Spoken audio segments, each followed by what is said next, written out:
Hello and welcome to the fourth in our series of Doha Debates. We have left the safety and security of our studio in Doha, Qatar, to come here, South Africa, Cape Town to be precise, because this is a hotspot for the subject matter that we are covering on tonight's show, which will begin in the next few minutes. So keep tuned in, those of you who are watching.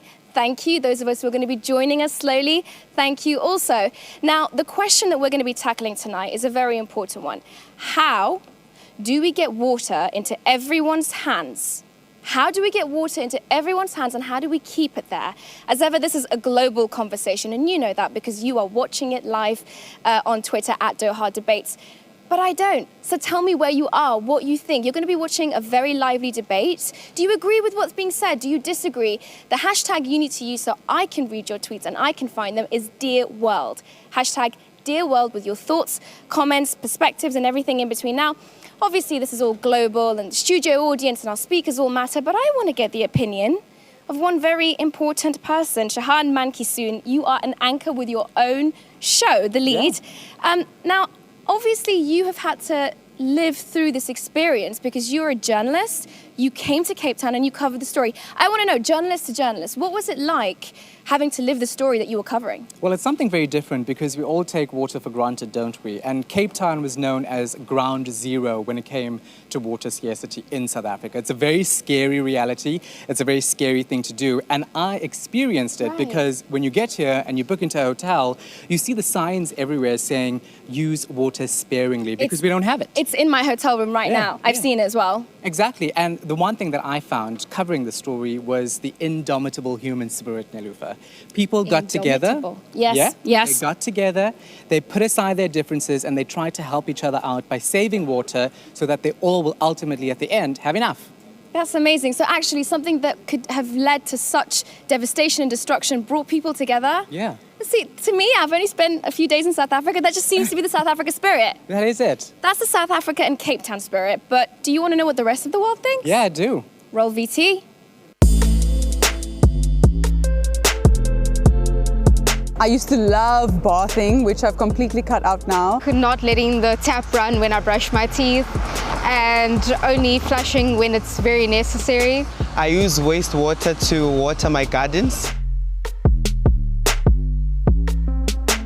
Climate change is real. It's not fake news.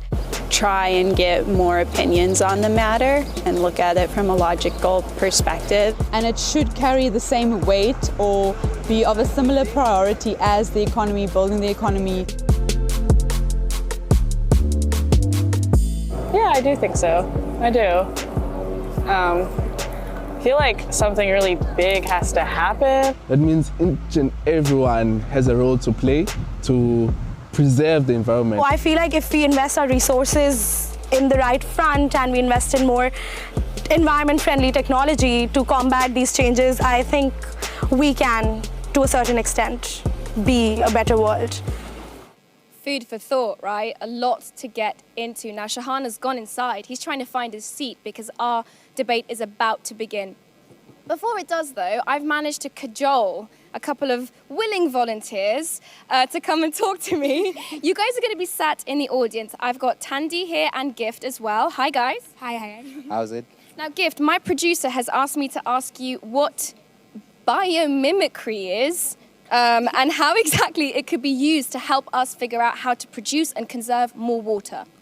Biomimicry is like some school of thought per se. The idea is nature has been around for a long time and human beings just came recently. So the idea is instead of us always having start from the beginning, let's just look at nature and learn from them. A nice example that I always like to do is something called holistic grazing. It's a system of grazing where people in the sub-Saharan region, they noticed that desertification was increasing and they're like, but there used to be a lot of grass, what happened?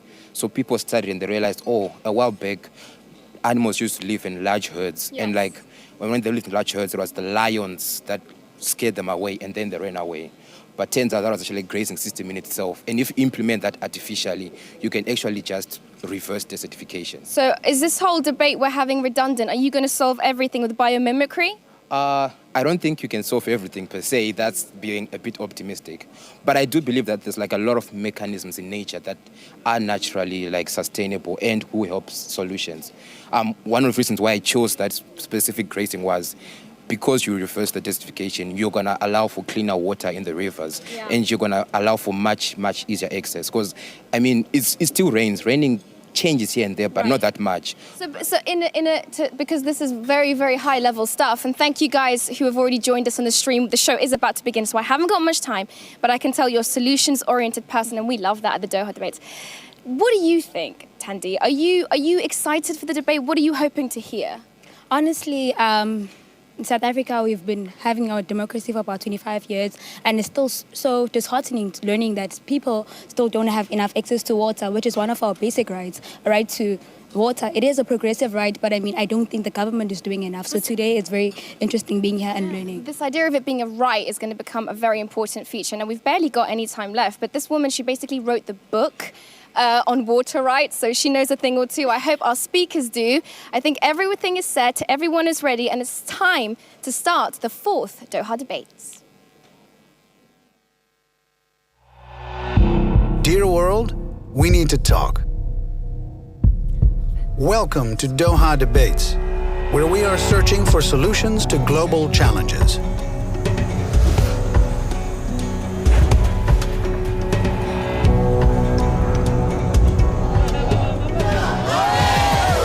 We are facing one of the greatest global risks of our time, the shortage of water.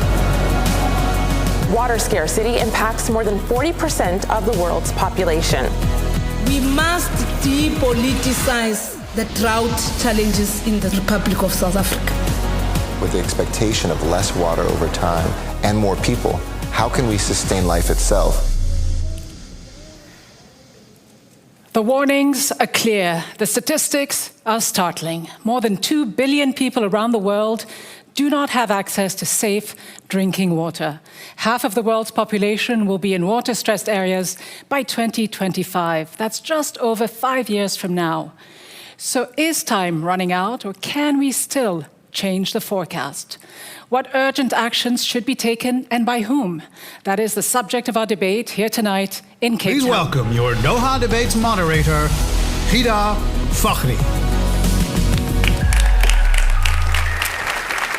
Hello, everyone. Thank you all very much indeed for being here. Welcome to our 4th new live Doha debate. We are in South Africa with university students from across Cape Town. We're also live streaming on Twitter, on Facebook, and on YouTube, as well as right here in South Africa's own television network, ENCA.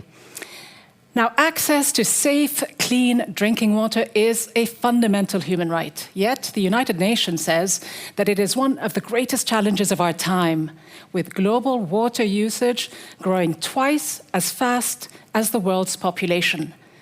Major cities across the world are facing serious water shortages, not just here in Africa, but Cape Town, where we are tonight, has had to deal with the prospect, the very real prospect, of running out of water. This is the new reality we all face, whether it's climate change and the cycles of drought, whether it is water storage problems, weak management, or long-standing inequalities. The problems are there. So is there any doubt then that we are facing a global water crisis? And how do we solve it? We'll be hearing from our 3 guests in just a few moments, but first our correspondent Nelufar can tell us more about how each one of you can get involved in this discussion. Nell.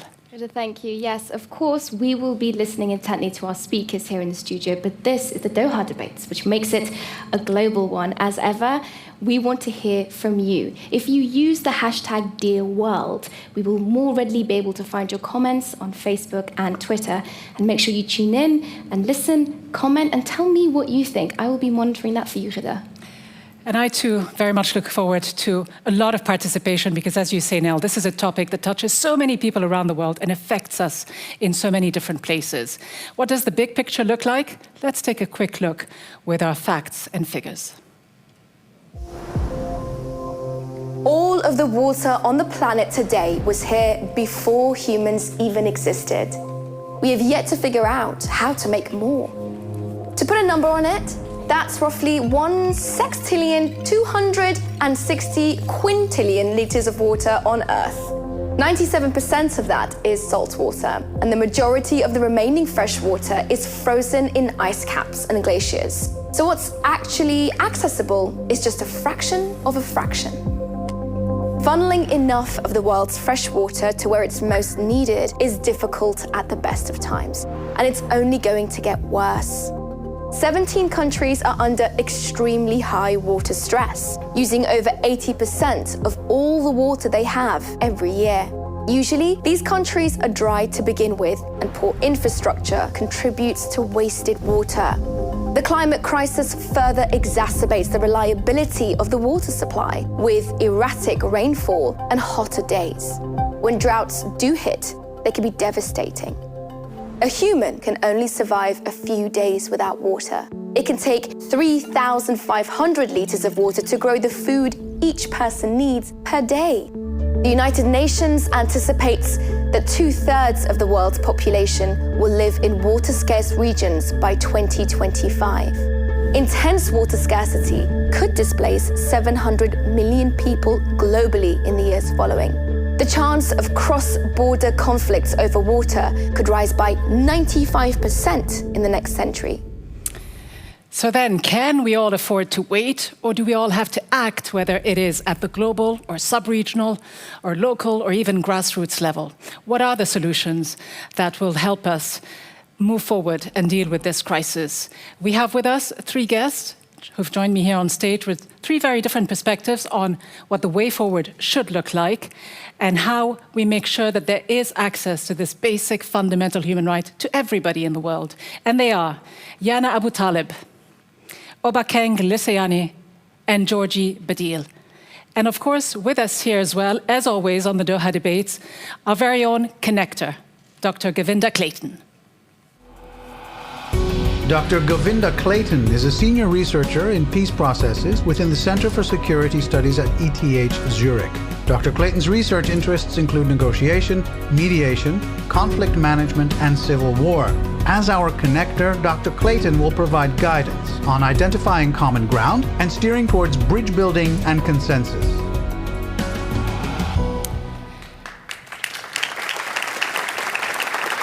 So welcome to our connector who's joining us here in the audience. And of course, now time to hear from our 3 guests. Just to tell everyone joining us for this discussion that they each have just 3 minutes to make their case. Do listen to them very carefully, though, because you will then have the chance to react to their arguments. But let's get straight to it. Let's hear from our speakers. Our first speaker, Yana Abu Talib, believes the water scarcity crisis can only be resolved if people work together, something she believes few people are willing to do. A peacemaker, Yana is the Jordanian director of EcoPeace Middle East in Amman.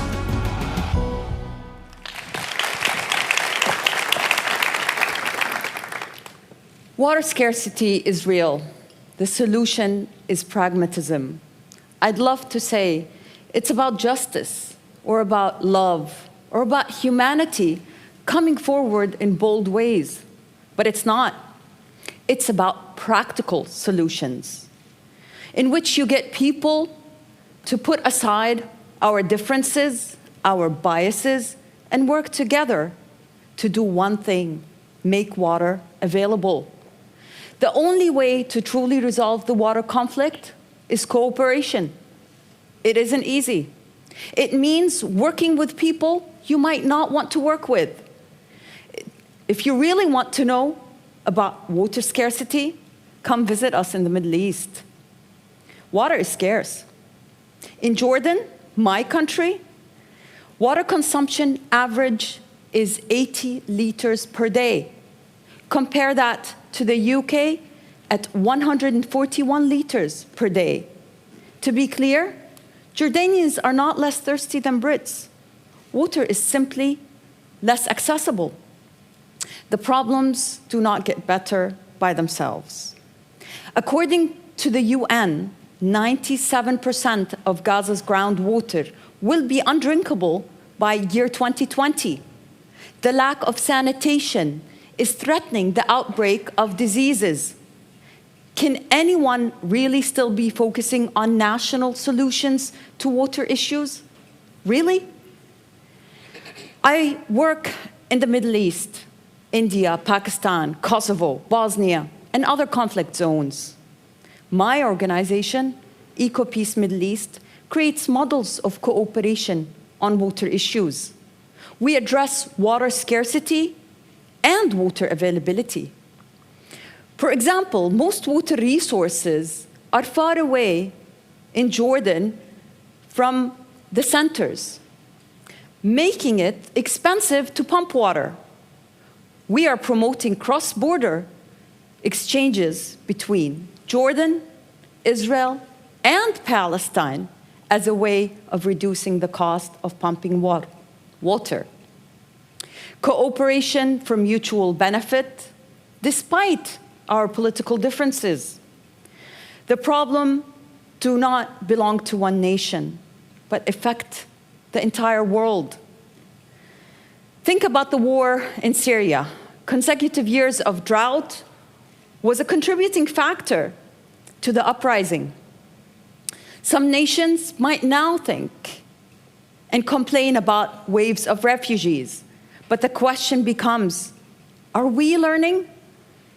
Considering the magnitude of problems facing humanity, the only way forward is cooperation. Through my work, I focus on ecological peace-making efforts. I believe that is the only way forward. Thank you. Our second speaker, Obakeng Leseone, believes that water scarcity can only be addressed through the fight for social justice and equality. Obakeng is a South African education advocate, politics fellow, and youth activist.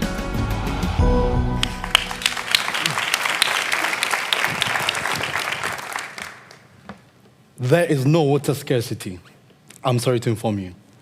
Not in South Africa, not in Africa. But we do have a crisis of power and justice. We don't need more NGOs. We don't need more aid. We don't need schools teaching people how to dig wells. These are very well-meaning initiatives, but they merely address symptoms of a bigger problem. They fail to address the structural root of injustice impacting access as well as distribution of water. However, justice as a lens for the debate today will allow for much more complex solutions to emerge. Solutions that take into account systemic problems.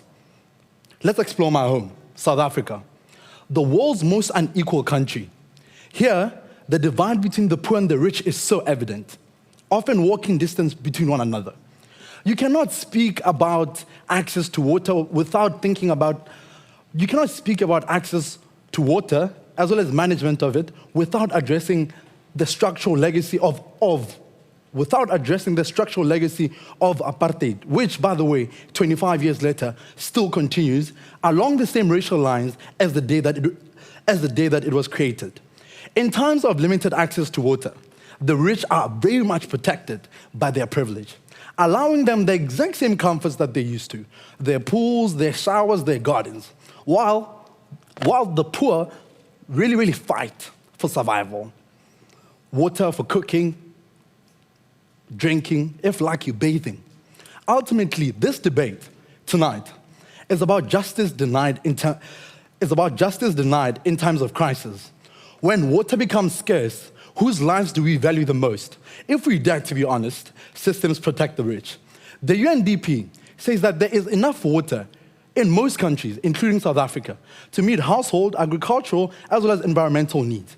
What causes the problem here tonight is an unequal system of access rather than shortage of water itself. Therefore, we sit with a justice crisis.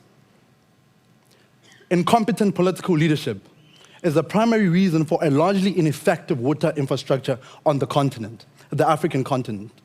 In most countries in the world, many of us have the chance to elect political leaders.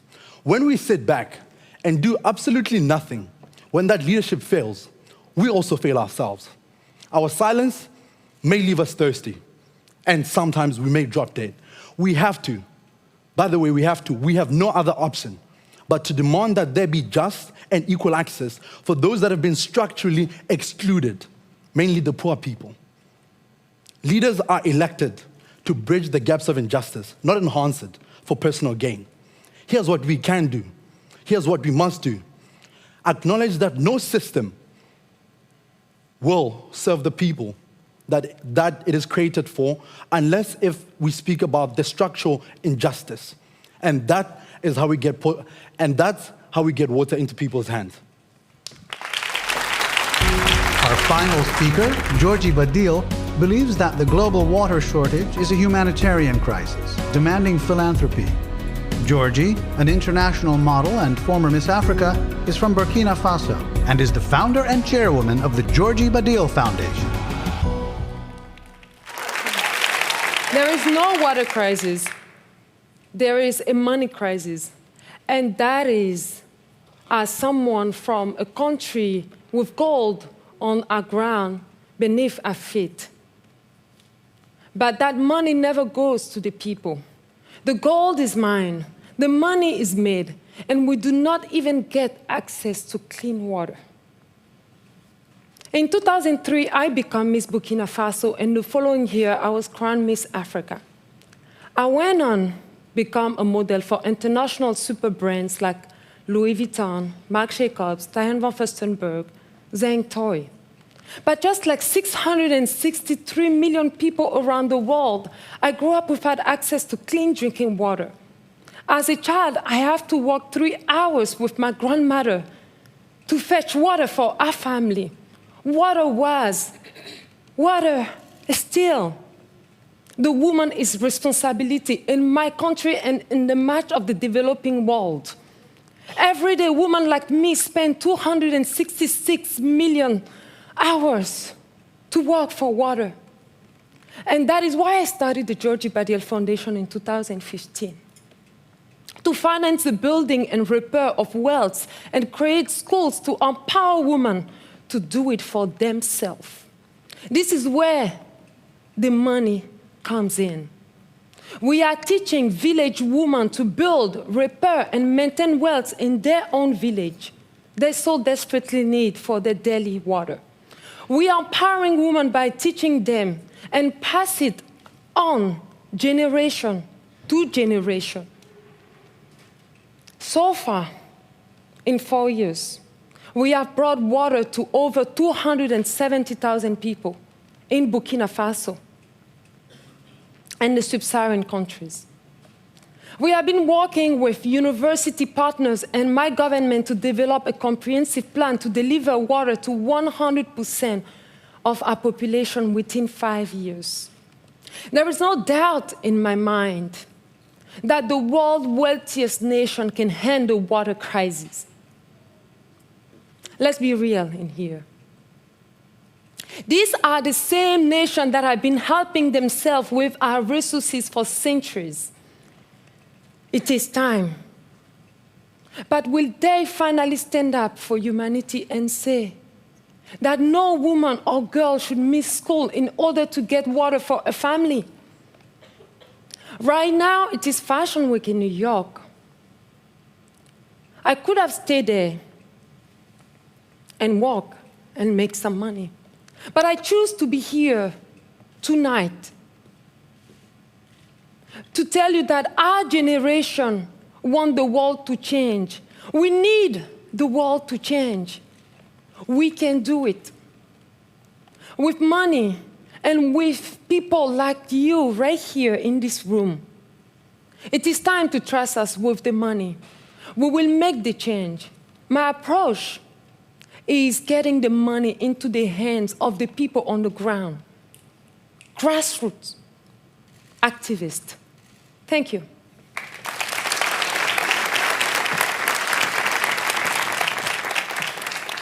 Thank you very much indeed to all three of our speakers. A very passionate plea for what needs to be done to solve what some believe is a very real crisis, what others believe is just a facade for something much deeper.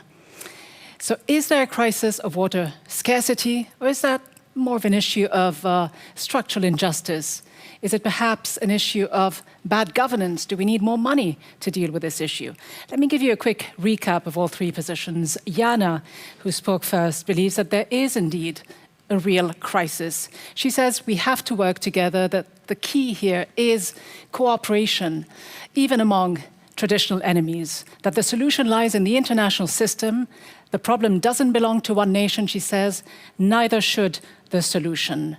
The only way forward is through cooperation. Then we heard Obakeng, who sees the issue quite differently, say we do not have a crisis of water shortage at all.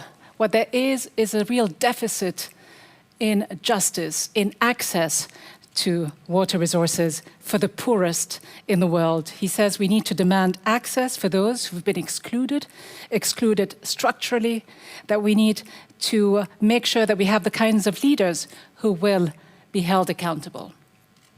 And finally, Georgie also believes in many respects that there isn't really a water crisis as much as there is a crisis of humanity, a crisis of money, and the need for more financial aid to make sure that this problem is addressed and addressed effectively.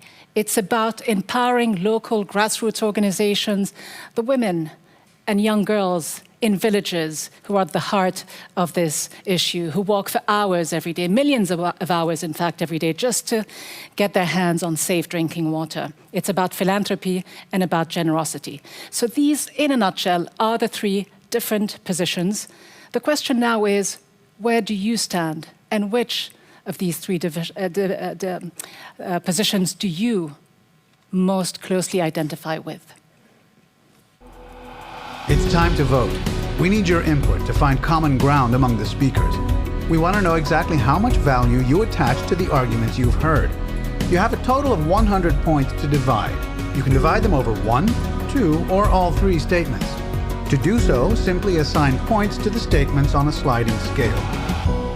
All right, so onto your phones. Let's get your votes. And while we do, in fact, let me turn once more to our correspondent, Nell, to give us a sense of what people out there online have been feeling about this debate.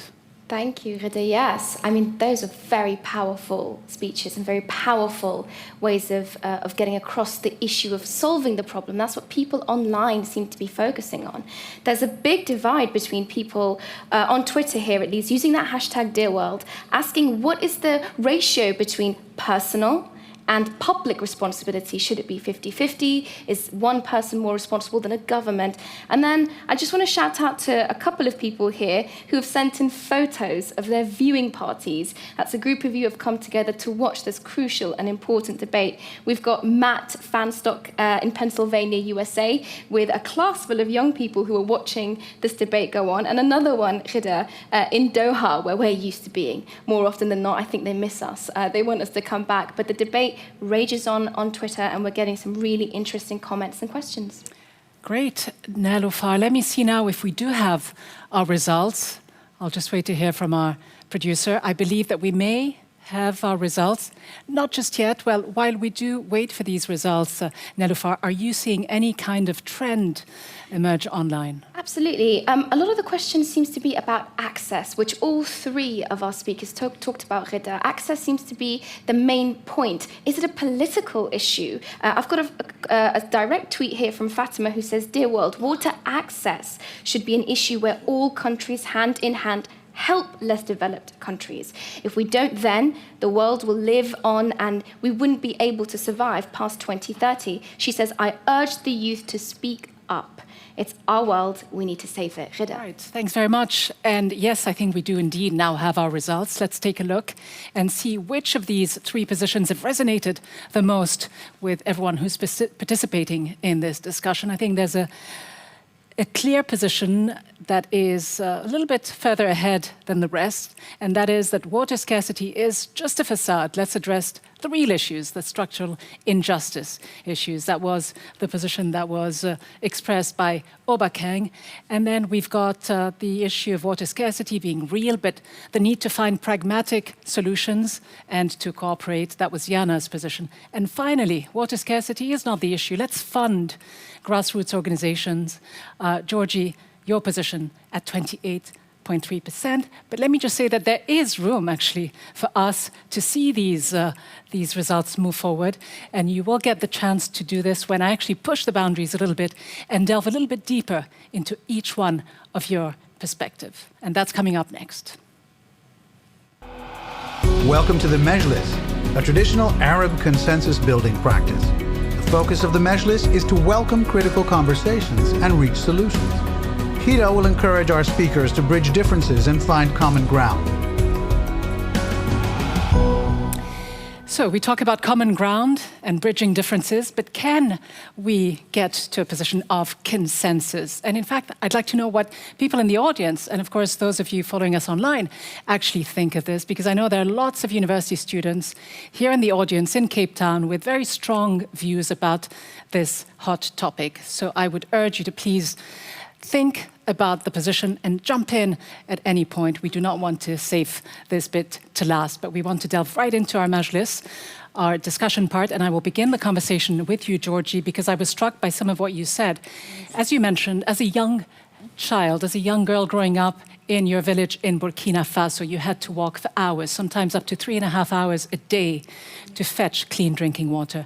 And today, as a very successful career woman, you are doing your bit to help those other girls and children in your village be able to spend less hours fetching water and to be able to focus on education and other things that are worthy of their time.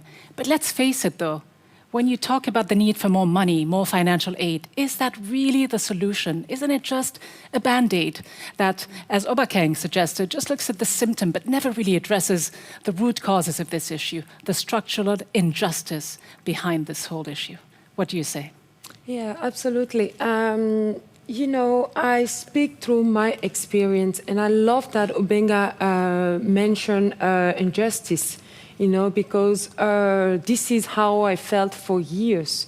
You know, when I started the Georgie Badel Foundation, I have a lot of challenge in the sense that as a young African woman, if today, let's say, I have the funds that I need to bring clean drinking water to the whole population of Burkina Faso, which is about 18 million, it will happen like this. Yeah, but yet this is why I think that money is very important. And as I said on my speech, in just 4 years, we have brought water to over 270,000 people with very little funds. So what we've raised goes to what doing the work. And what I see on the ground is the grassroots, small grassroots organization founded by young people like me, Generation Y and Z. We are getting the work done. This is why I believe in the grassroots organization. And I believe that if the funds are put in on the right ends, the work will be done. Because my generation, we do not want to wait anymore. We are tired of the struggle. Well, want the problem to be Let's solved. ask the new generation. Obakeng, do you agree with what Georgie has just said? I think you're 22 years old, if I'm not mistaken. There are lots of young people in the audience too. Georgie herself alluded to the pitfalls of calling on wealthy nations to come in and help. You talked about the exploitation of Africa's resources that you say has gone on for far too long, for centuries, in fact. By asking for more foreign aid, which Obakeng, you say you do not want to see more of, aren't you in fact opening yourself up to more of this form of neo-colonial economics under the guise, quite often, of aid? I mean, firstly, let us just address the fact that I think there's a part in targeting young girls and teaching them that perpetuates the gender expectation that it's a woman's responsibility to fetch water. On one hand, you are seemingly delivering water because walls are there, but there's a part where why don't you teach boys the same thing? Why did it become women are going to be our primary focus? Because I do understand that in sub-Saharan Africa, about 78% of girls start school, but less than 8% of them finish secondary school. That I'm when we place these expectations on women to really, really perpetuate this patriarchal expectation that they're just there to be domesticated, and to be quite frank, I will answer to that and say that the reason why my focus is on women and young girls is because they get the work done. With the work that, yes, they do. They do. Women will get the work done. with the work that have been doing in Burkina Faso, there is a lot of people that know, especially men, they know how to restore wells. But when a well is broken in a village, the people do not have money to repair the well. They will go to the men, they will be like, you pay me, otherwise you just go fetch the water. So women, by teaching women how to do it, they will pass the knowledge from generation to generation. But you know what? There's a world where a woman should have options, right? That I'm like, you can't just reduce it to the fact that women, for sure, do not get stuff done. But like, I also know women that would love to have options of not having to dig a well. Just sit back and then have a man do it. That I may want to dig a well. So King, let me just bring you back to the question that I was trying to ask, so we don't open this into yet another debate, a much bigger debate perhaps on the gender divide. Let me just bring you back to this point that Georgie clearly made and that you seem to disagree with. She says we need more aid, more finance to deal with this situation. You say no need for more aid. What do you say to those who believe that Africa, in fact, cannot stand on its own feet? And not just Africa, but many other governments around the world that are plagued by corruption and have limited financial resources. What do you say to those who believe you do need more finances? I think there's a world where, okay, granted, you're given the money.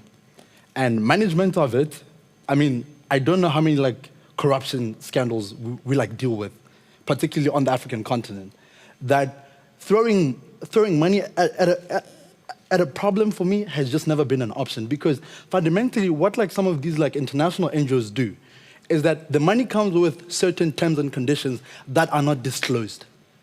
And then 20 years later, yes, you did have a wall, whatever, and you now find yourself in another problem of trying to regain your like sovereignty, because that money did have terms and conditions that I'm like, if that aid comes with terms and conditions that will fundamentally not do more good to the people that it's claiming to do good for, then we don't want it.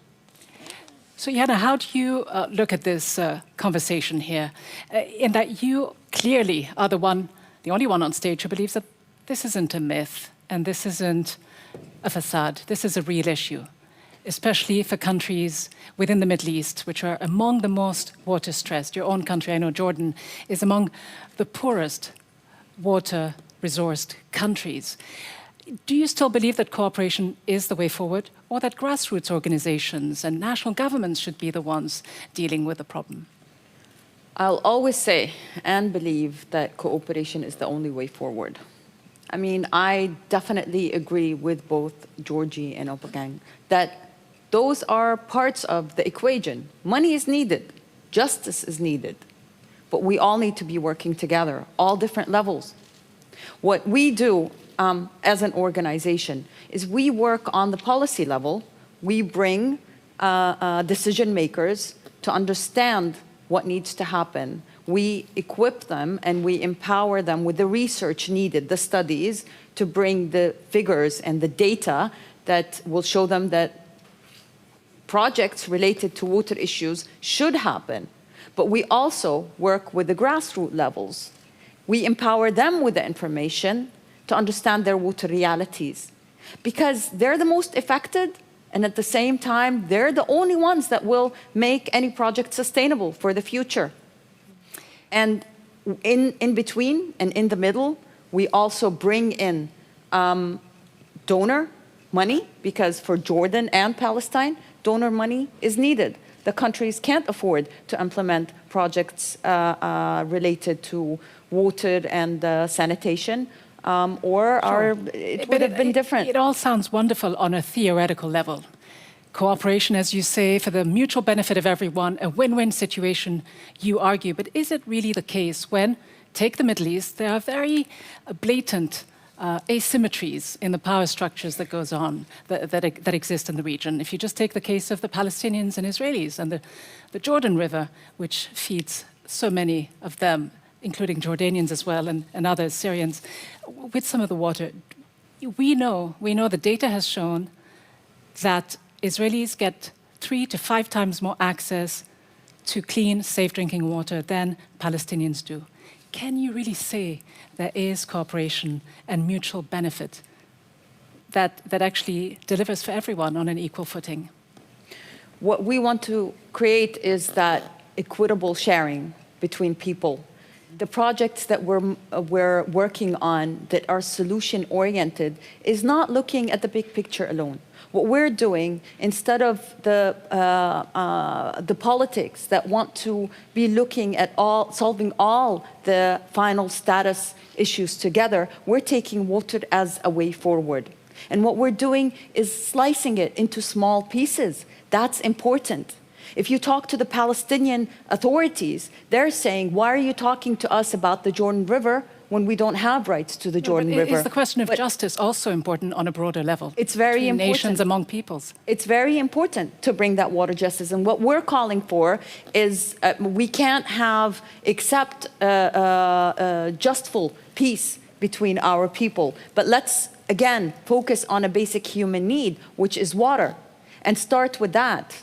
This is how we build trust between the people living in the three countries. But what's more important is that we can't solve all the major problems of water rights all at once, but what we can do is start with small projects on ground for the Palestinians, let's say, because you mentioned Palestine, that would enable those people to stay and stick to their communities and then work for the bigger rights issues. For the bigger rights issue, are we also, by talking about these broad issues of justice and so on, are we missing some of the point, which is, as you well know, Obakeng, and you've mentioned it, to do with bad governance?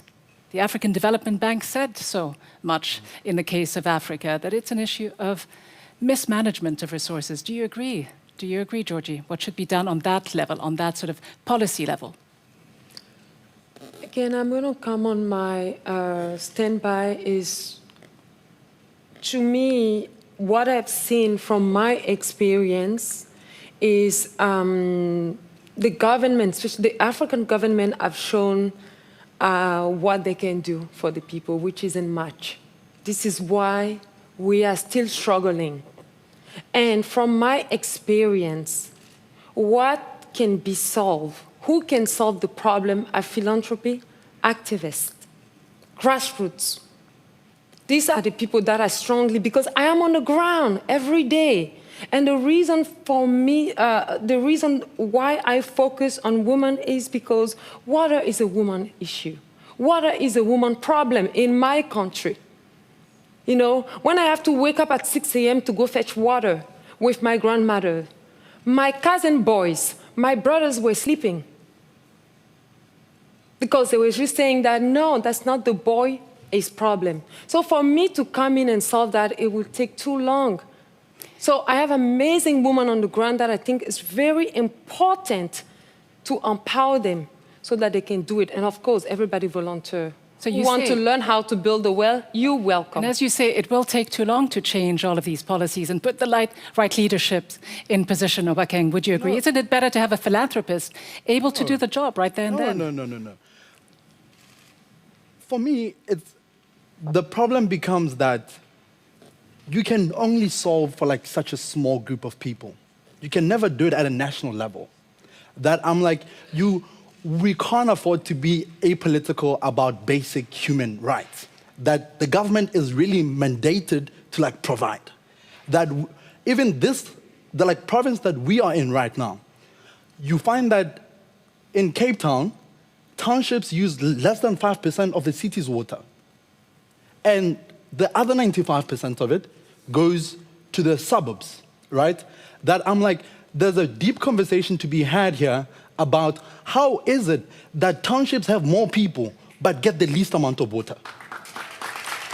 Yet you say there is no water scarcity issue. Can you seriously say that to the people of Cape Town? It's not a scarcity issue. Who are on the it's brink an of access. day zero? It's an access. But isn't it also an issue of scarcity? Jana, could you address this point before I actually turn to the audience and take a question from someone who is willing to ask a question in the front row? But let me just ask you as well, Jana, what do you say? What do we say to the people of Chennai, the city in India, which is almost ran out completely of water? Satellite images have shown that water levels in the main reservoir has actually shrunk to 1% of what it was last year.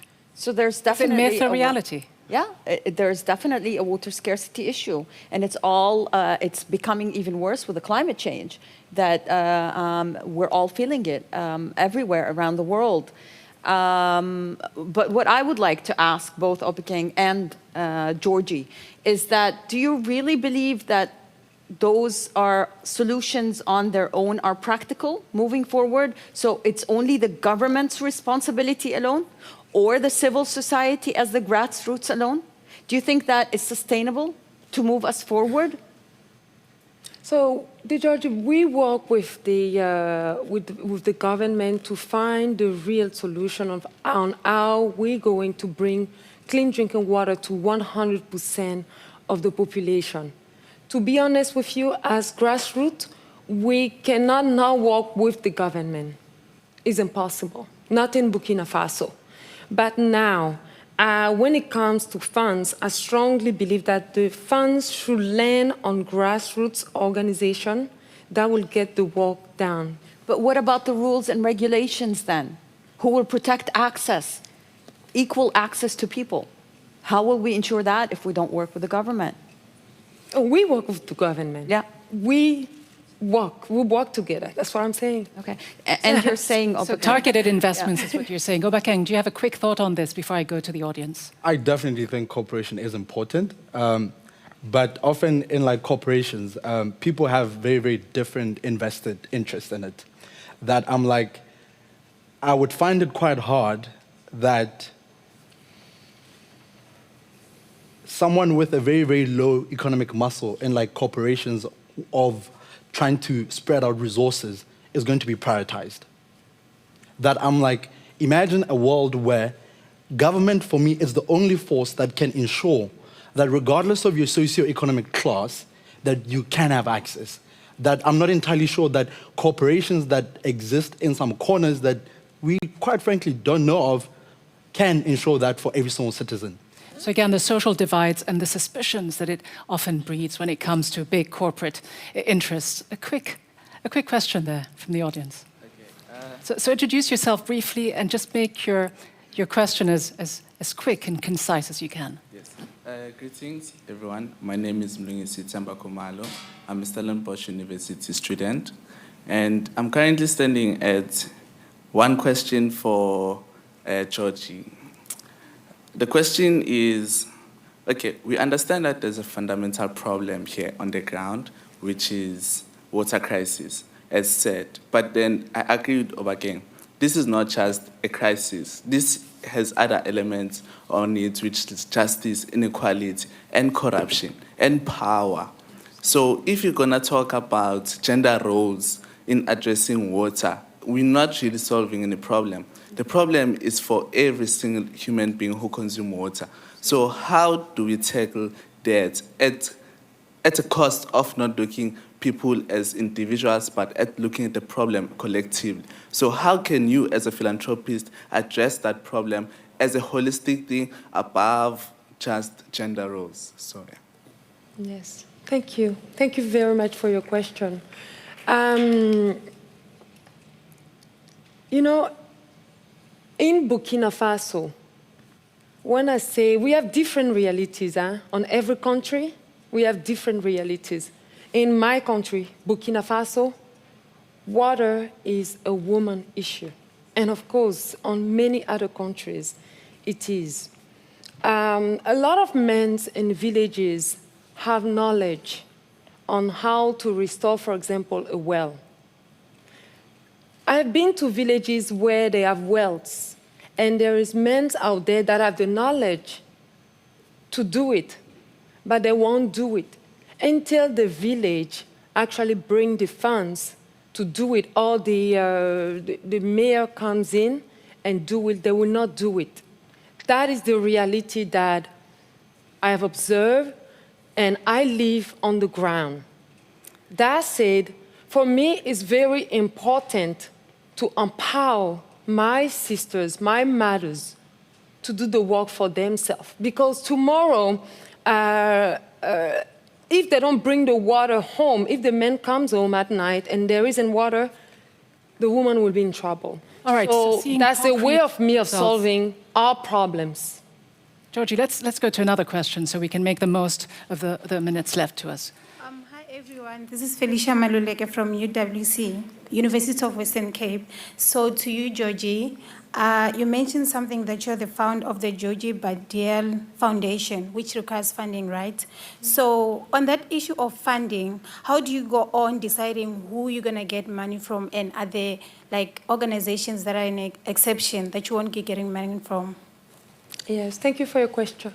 You know, the struggle has been real, you know, for my organization, you know, to raise funds. But most of the time we go through, we have a few corporations that are supporting us. We have a few organizations that are supporting us, and mostly individuals and schools.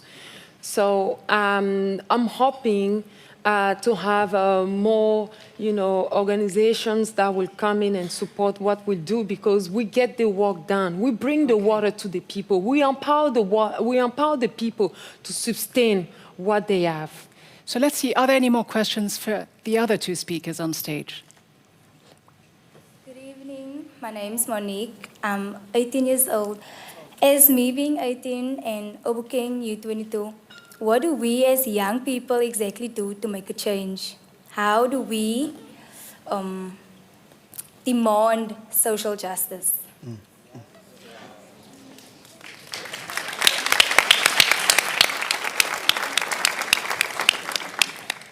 That's a really, really good question, and thank you for it. Let's just make an example. In this city that we're in, about a week and a half ago, a young UCT girl was murdered and raped, right? And the government only responded because people mobilized and then demanded that there be a response. People are still trying to keep the same energy. What can we learn from that? If we sit back and do absolutely nothing for government, business continues as usual. But if you get to the point where you're saying, we have a big enough group of people, and you give them no other option but to listen.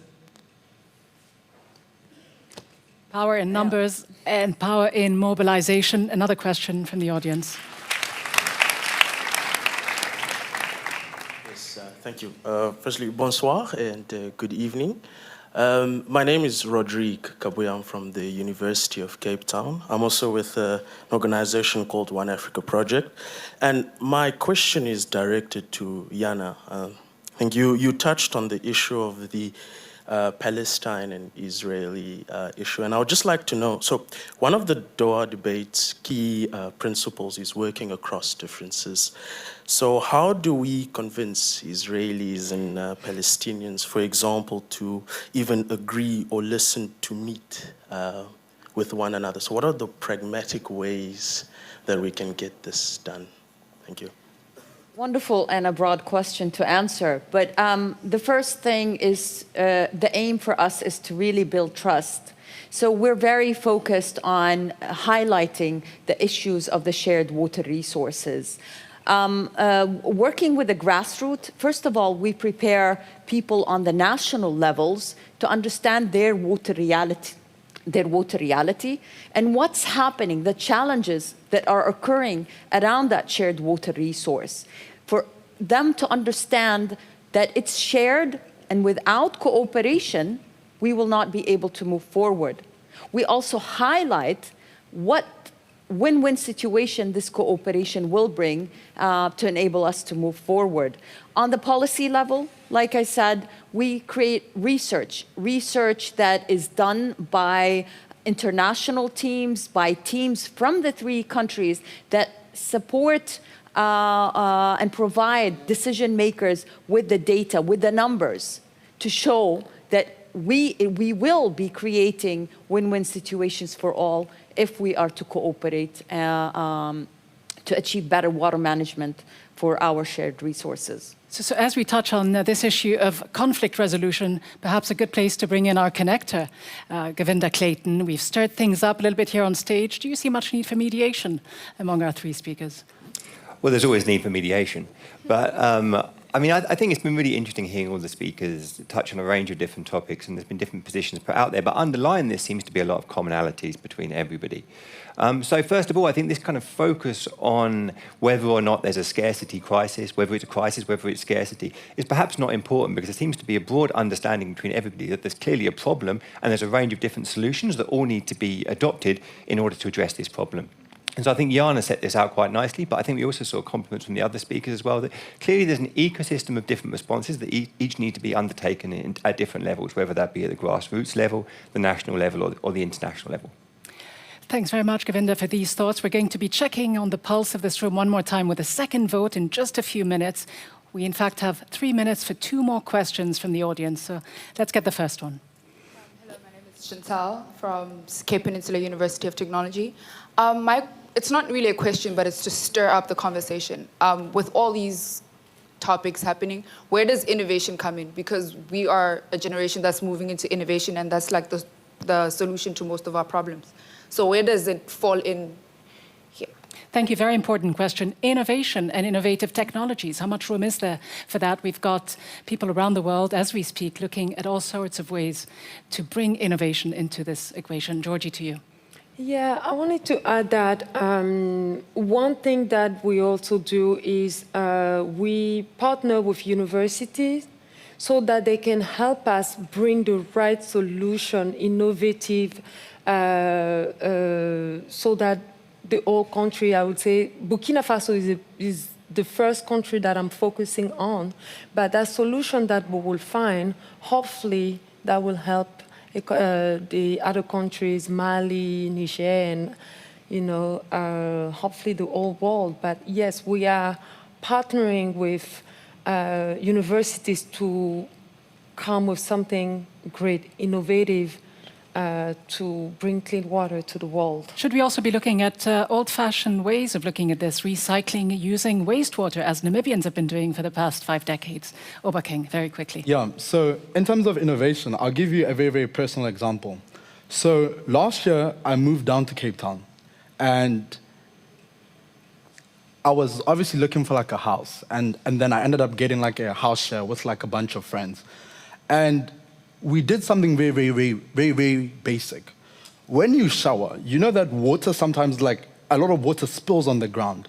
We use some of that water to now also flush toilets. That is us saying, you know what, life may depend on water, but conservation of it largely depends on us. That I'm like, it's not necessarily innovation in terms of technology, it can also be innovation in terms of changing your behavior. Should we be changing our behavior in the Middle East context as well, where there's a lot of money spent on desalination, about 70% of the investments, with, as we know, the side effects when it comes to the environment and health? Should we be looking more at new technologies, water harvesters? Definitely. I mean, there's no one proper solution for all, but definitely a part of what we should be doing is looking at the small initiatives. Even in the rural communities and this is something we promote all the time, rainwater harvesting, decentralized solutions for treatment plants, green filters. Those are very important to happen. And then we look at big projects like the desalination projects. Do we have a final quick comment before we take the vote? Yeah, water, it's 2009. Water is our life source. And yet I feel as if we're sitting in a Mad Max film watching it. So my question is, what about education? You spoke about money. Money leads to corruption. You spoke about social injustice leads to education. You spoke about partnerships. If we're honest with each other, are we really in partnerships? Are we doing our best for social justice by educating our youth? Where is our youth? And then you talk about So we got money. the point, and we have to leave it there, unfortunately, because I think I will ask each of our speakers to address these points, raising awareness and education in their final comments, and the issue of money as well. I do have to go to a very quick vote, so I'd ask everyone to get onto their phones one more time and to see whether they've been swayed in any direction by the arguments that were just made. And in the meantime, Nell, to you once again, to give us a sense of what's going on online. I'm trying to keep a hold of what's going on online. There's chatter all around me. You guys have really gotten into the meat and bones of this issue, but I've got so much debate and discussion being had online. First and foremost, hello to Palestine or Palestinians watching us on Twitter at Doha Debate using that hashtag Dear World. I've come across someone with the handle at Sad Palestinian, and she says, I think a really important issue that should be addressed is the debate in their privatization of water, a basic human need by corporations, and how capitalism is one of the main causes of this issue. And then, Rida, we've got a general consensus again about the need to have a multifaceted approach to this. But there seems to be a lot of comments here about asking, how do we run out of water in the first place? If we've got a certain amount of water, I mean, it's definitely not a stupid question, it's definitely an intelligent one, but how do we run out of it in the first place? Now, for those of you who are watching... Have our results in. Quick final remark? Yes, for those of you who are watching online, make sure you stay tuned for the post-show, because that is when we will get to the rest of the questions here and to you online. Rida. All right, wonderful. Thank you, Nelufar. Let's put up these results, and I suppose let's have the first round up initially so we can compare both. So our first results are there on screen as you can see them. 30%, 41%, and 28%. Has the needle moved very far? I don't think it has, even though, again, clearly the second position that was articulated by you, Obakeng, is the one that seems to have garnered the most vote. So in your closing remarks, please address that final question that was asked, the need to educate not just girls, boys as well, the young, new generation, to take care of this vital resource, which is obviously not finite. To you, Obakeng. To be quite honest, I think there's a conversation to be had about knowing what to do and you actually doing it. That I don't think people don't know how to take care of like water or like to be thoughtful about it. The question is, are they willing to? If they're not willing to, then how do you enforce that water be taken care of? Because it goes to the question of how do we even run out of water in the first place? And I would argue it's purely because of poor management of it. Management of thinking, this thing is just going to be here forever. Okay, so just in a word or two, the solution for you? Solution in terms of? The solution for this problem moving forward, if you were just to say it in a word or two, what would it be? I just think that systems have to be created with a just philosophy. A just philosophy for you, Georgie. Someone asked about the issue of money. Is it still all about money for you, or is there much more to it? And you heard different perspectives here today. To me personally, is when we have the money, we get the work done. So we need the money to get the work done on the ground. That's the reality. That's what we are living. Now, only in Burkina Faso, there is over 5,000 broken wells. And those wells, building a well is engineering. And to me, it's kind of like giving a car to someone that does not know how to drive. This is when education comes in. This is when educating women is very important to me so they can pass it on from generation to generation. And investing in grassroots organization in partnership with the government can get the work done. All right. Thank you. Getting the work done through education, through investment, through money in the right hands. For you, Yana, what is the solution? You yourself alluded to the point that cooperation has its limit. We saw with climate change, didn't get us very far. Yes, but we still need to cooperate. That's the only way forward. On the national levels, all different stakeholders, including people, ourselves, we need to know what is our role that we should play. Scientists, funds, governments, we should all be strategizing on a justful base together to ensure that water is in the hands of everyone. Education is a very important role. So on this note, for you, it's about education. It's about the small actions that we can all take on an individual level, but beyond that, about policies that are put together at the national, sub-regional, international levels as well. As I thank you all very much indeed and I know we would want to continue the conversation, but unfortunately we must end it here. We will continue this conversation with our audience and obviously online as well. I am reminded though by the great South African Nelson Mandela as we end that anything that seems impossible is until it's done. And as we end our discussion, I'm also reminded by another great South African, the African human rights activist, the Nobel Peace Prize laureate, the Archbishop Desmond Tutu, who also said something quite interesting. He once said, "Do your little bit of good where you are. It is those little bits of good put together that can actually overwhelm the world." So something for each one of us to think about. As I thank you all for being part of this important discussion. Thank you to all of the students from Cape Town who joined us. Thank you to our 3 wonderful speakers who have so much more to say. Our next debate on capitalism will be in Doha on the 23rd of October. We hope that you'll be able to join us then. Till then, from me, Rida Fakhri, and the entire Doha Debates team, though, thanks very much indeed for being with us. See you soon.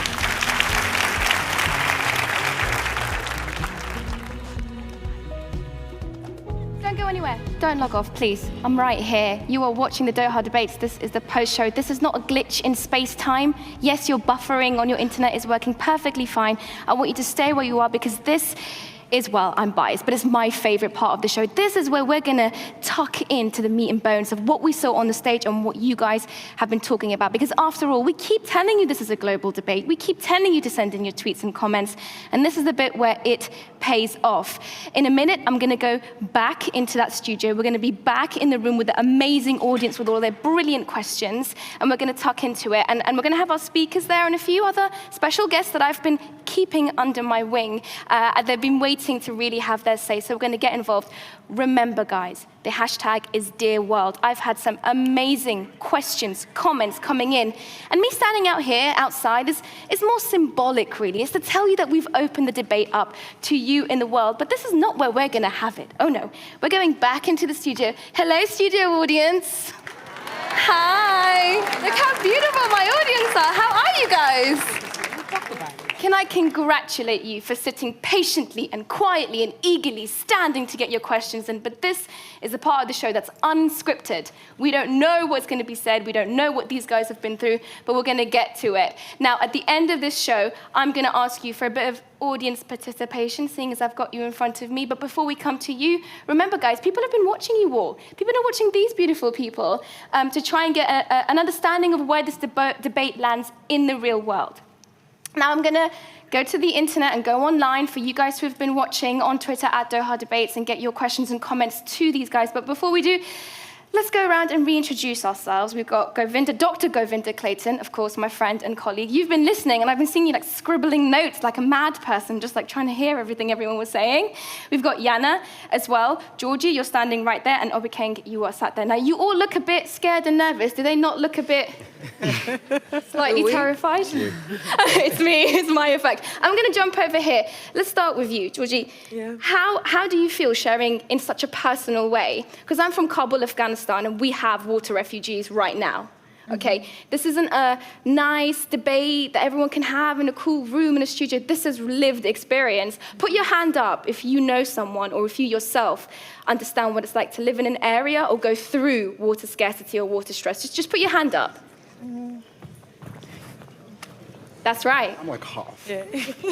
Half. Now, Georgie, to come to you, when you're sharing that kind of intimate, personal experience with the audience like this, I had tears in my eyes, not gonna lie. I had tears in my eyes. What is it like, and why do you think that you should be speaking from such a personal space about such an issue? Obekeng and I think he misunderstood me because the type of education that we do specifically for women is basic engineering. No, but I understand that. Yes, it's important for me to mention that. Well, this is what I want to know. Talk about it. Because I heard you, but this is what I want to know. When you're walking for 3.5 hours with your grandmother to get water, what do you do? How do you pass the time? 3.5. What do you do for 3.5 hours any day? Well, you play, you sing, but we're singing most of the time. We enjoy singing, clapping our hands, of course, on our way to the well. And when we get to the well with my cousins, we'll play around, get back our bucket, and go back to the village. But you know you're carrying the burden of the family on your shoulders, literally. Yes. That's astonishing to me. I mean, did you guys feel any of that? That personal experience? If you want to ask a comment, ask a question or share a comment, please have it in your mind because I'm coming to you with my mic. Someone has my mic. There's my mic. Thanks, Tommy. I will be coming to you with my mic to ask you your thoughts and opinions because this is a brave woman, ladies and gentlemen, to share such a personal story. Absolutely. Jana. My turn. Yes. Okay. The interrogation. It's happening.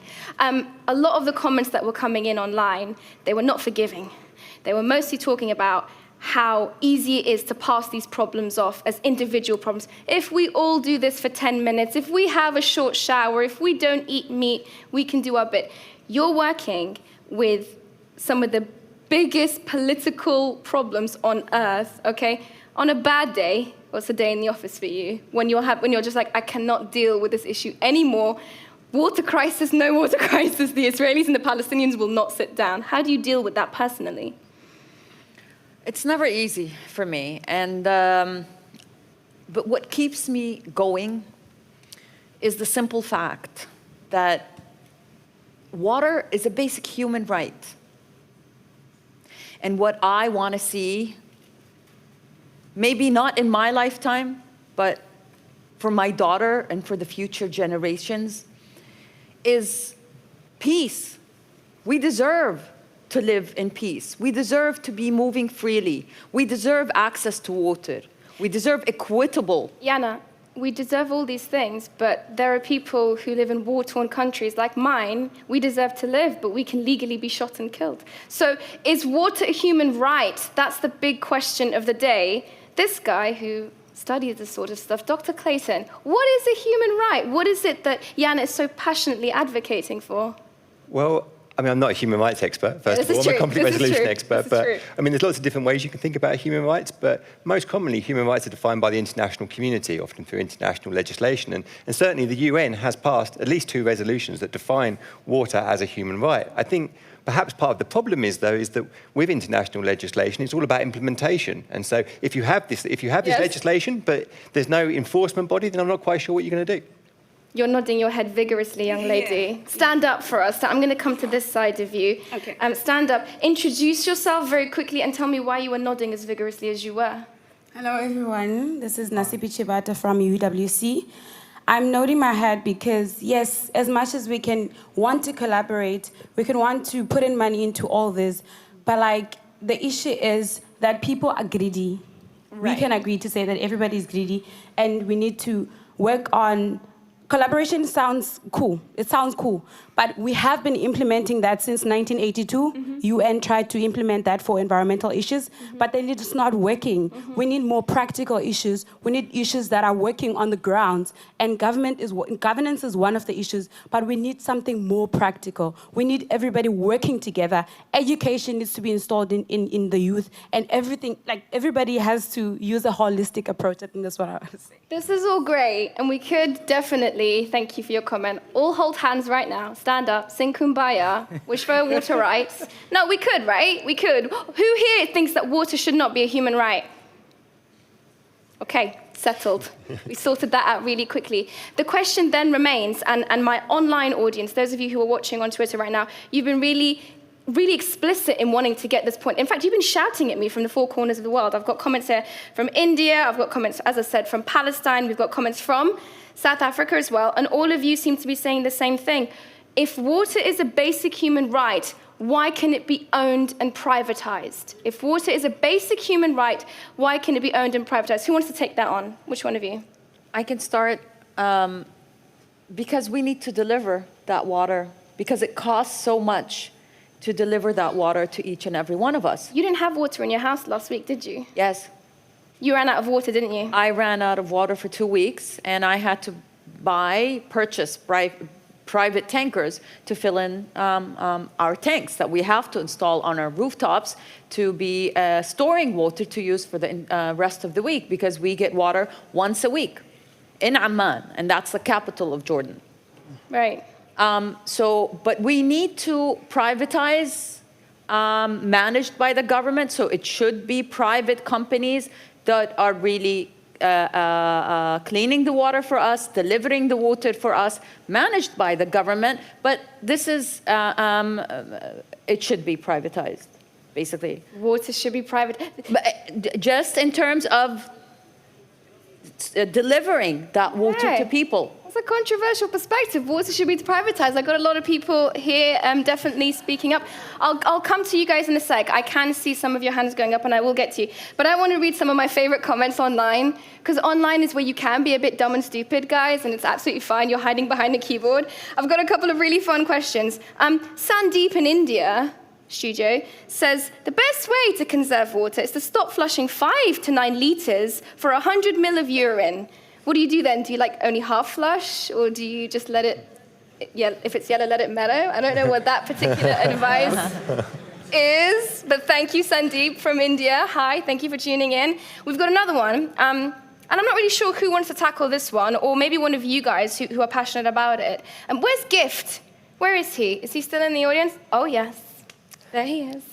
You don't get away from me. Can you see his face? He's absolutely not wanting to talk right now, but I'm coming to you.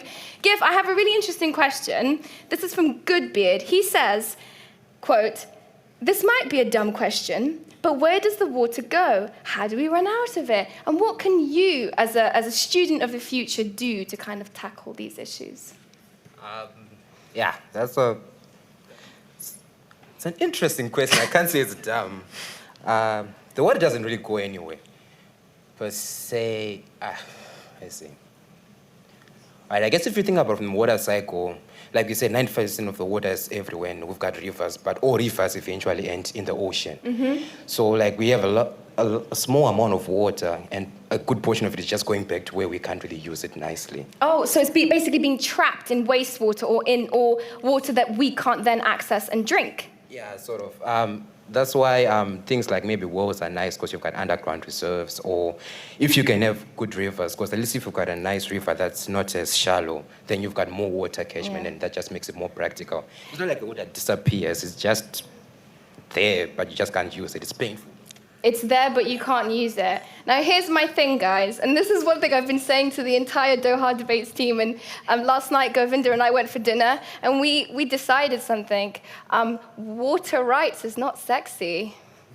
Okay, water rights and the access and management of water is not something that an NGO or a well-meaning philanthropist or a hard-working person or a human rights and education rights activist or a person who's basically dedicated their lives to solving the problem can solve, because water rights isn't sexy. Building a well, maintaining it, is just not as edgy and cool as one would hope. Unless, and this is one of the most important comments, someone who completely agreed with you, by the way, they were saying, to your point, we have to demand change. When you say demand, are you talking about rights on the streets or what?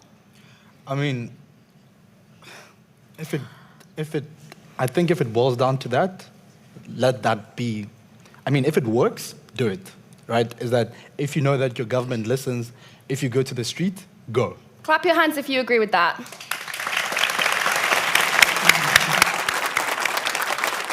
Getting all the cheers, absolutely. Okay, I'm holding too many things, so I'm going to put some of these things down here because I can't deal with any of it anymore. Now, saying very quietly, right here, stand up. Who recognizes this guy? Yes, hello, Shaheen, hello. With your own show, The Lead, which I featured on yesterday, by the way. Definitely check it out. Tell me a little bit about, as a South African, as someone who, well, more than most of us, has their finger on the pulse, knows what's going on. What do you make of this entire debate? Is it redundant?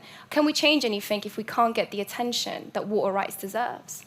Yeah, I don't think we can change anything unless we get the attention. But what we must remember is that Cape Town was the best example as to how we can deal with the crisis. You guys got together as a city, you saved water, and you saw your government act in reaction to how you managed the situation yourself. And that's how we get through it. It's not just government's responsibility, it's ours as well. Yes, cooperation works, Yana, because we saw it happen in Cape Town. Right. Yes, government will work if people work with them, Obakeng. And yes, Georgie, you're focusing on women because that's what you handled growing up. So it's a special project in your heart, and you should not be slammed at all for using that project to get water to the people of your town. So everyone's opinions matters here, and everyone can get it done if we all implement it individually and holistically as people. Yeah? Amazing. Wonderful. Shahan is basically here to make me look good, and that's quite exactly what he did. We have a question here for Yana. Yana, Thapelo says, Lesotho exports water to South Africa. It's cooperation. That's cooperation in terms of like what they're doing. But most villages still suffer from water scarcity. In which cases has cooperation been successful? If we're talking about there, and I think some of you guys asked it in the questions, right? If the water is there, but poor people or disadvantaged groups can't get it, what's the point of there being any water? So this is not a matter of only the lack of water. It's a matter of bad water management. Mm-hmm. And that's what we really need to be addressing. Because I can give examples. Like I said, and we just talked about, I received water, I didn't receive water for 2 weeks in a row. Right. Basically. And other areas received water within Amman municipality that I live in, basically. So we really need to be looking at proper water management. Who's we? And reforms. Who is we? As people and as governments. I always... 50-50? That was one of the questions I you guys always remember? believe that we each have a role to play. As We each have a people, role to as play. governments, as private sector, as donors, we all each have a role to play. Okay, I'm mainly coming to you for your glasses. Cheers. Kindly stand up, they're nice glasses. Tell us who you are and what is it that you wanted to comment? Okay, hi there, I'm Warwick. You said something about privatization of water. So it all relates to money, really, because if we make water a resource that is worth money, then people look after it. Because money drives a lot of things in this world, unfortunately, but also fortunately. So if we could attach a water value to money, perhaps it'll be better looked after. Who agrees with that? No! Well, I've got a chorus here. That's an interesting one. Honey, did you have something to say? Please stand up and tell us exactly. I'm going to do a quick fire round so you all get a tweet's worth of words. Go. Oh, okay. Hello, everyone.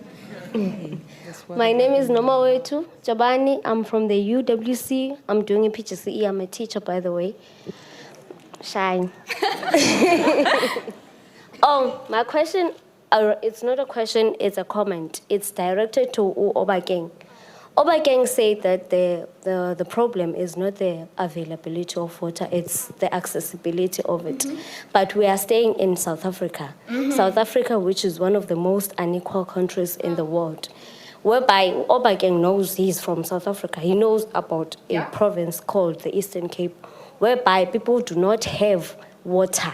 Mm-hmm. The water that is there, that is available, it cannot be drank because it is dirty. So that making it inaccessible. Okay, well that's an interesting point and an interesting perspective.